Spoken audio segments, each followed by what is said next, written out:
Hello दोस्तों, जय मसीह की। Bible story audio Hindi channel में आप सभी का स्वागत है। आज हम पवित्र शास्त्र बाइबल के एक नए ऑडियो स्टोरी से जानेंगे।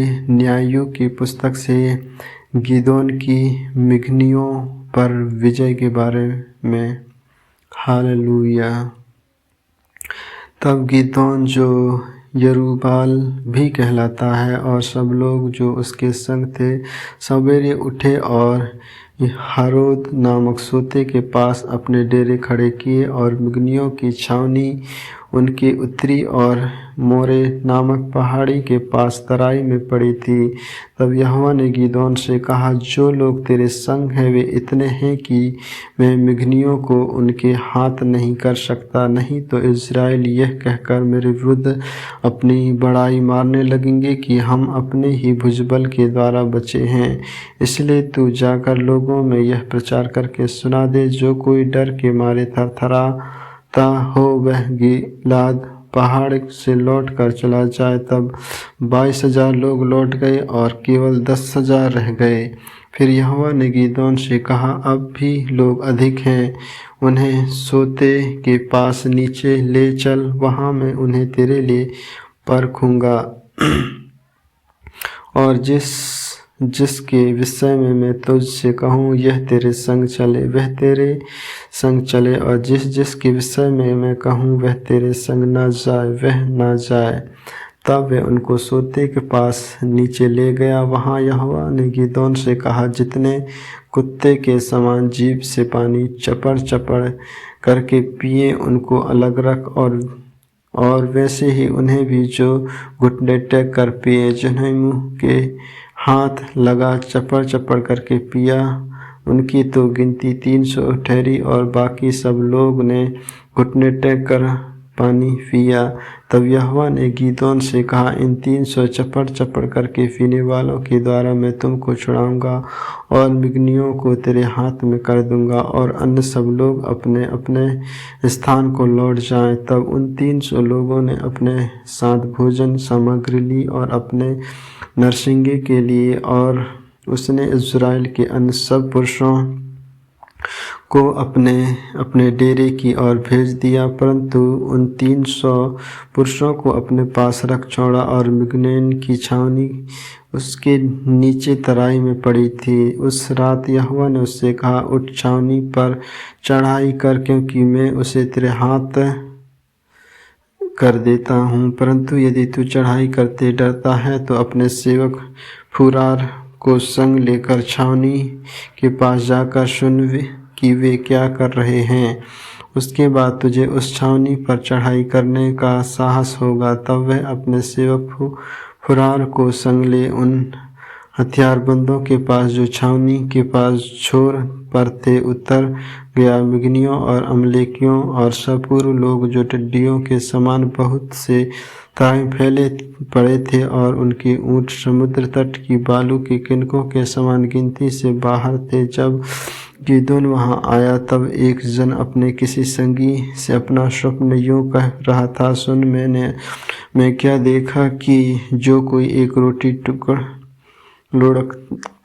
लुढ़कते मिगनी की छावनी में आए और डेरे को ऐसा टक्कर मारा कि वह गिर गया, और उनको ऐसा उलट दिया कि डेरा गिरा पड़ा रहा। उसके संगी ने उत्तर दिया, यह योआश के पुत्र गिदोन नामक एक इज़राइल पुरुष की तलवार को छोड़ कुछ नहीं है। उसी के हाथ में परमेश्वर ने मिघन को सारी छावनी समेत कर दिया है। उस स्वप्न का वर्णन और फल सुनकर गिदोन ने दंडवत किया और इज़राइल की छावनी में लौटकर कहा, उठो, यहोवा ने मिघनियों सेना को तुम्हारे वश में कर दिया है। तब उसने उन 300 पुरुषों के 3 झुंड किए, और एक एक पुरुष के हाथ में एक नरसिंगा और खाली घड़ा दिया, और घड़ों के भीतर एक मशाल थी। फिर उसने उससे कहा, मुझे देखो और वैसे ही करो। सुनो, जब मैं उस छावनी के छोर पर पहुँचूं, तब जैसे मैं करूँ वैसे ही तुम भी करना। अर्थात जब में और तेरे सब संगी नरसिंगे फूकें, तब तू भी छावनी के चारों ओर नरसिंगे फूकना और ललकारना यहोवा की और गिदोन की तलवार बीच वाले पहर के आरंभ में ज्यों ही पहरुओं की बदली हो गई थी, त्यों ही गिदोन अपने संग के 100 पुरुषों समेत छावनी के छोर पर गया और नरसिंगों को फूंक दिया और अपने हाथ के घोड़ों को तोड़ डाला। तब तीनों झुंडों ने नरसिंगों को फूंका और घोड़ों को तोड़ डाला और अपने अपने बाएं हाथ में मशाल और दाहिने हाथ में फूंकने को नरसिंगे लिए हुए चिल्ला उठे, यहोवा की तलवार और गिदोन की तलवार। तब वे छावनी के चारों ओर अपने अपने स्थान पर खड़े रहे और सब सेना के लोग दौड़ने लगे और उन्होंने चिल्ला चिल्ला कर उन्हें भगा दिया और उन्होंने 300 नरसिंगों को फुकवा और यहोवा के एक एक पुरुष की तलवार उसके संगी पर और सब सेना पर चलवाई।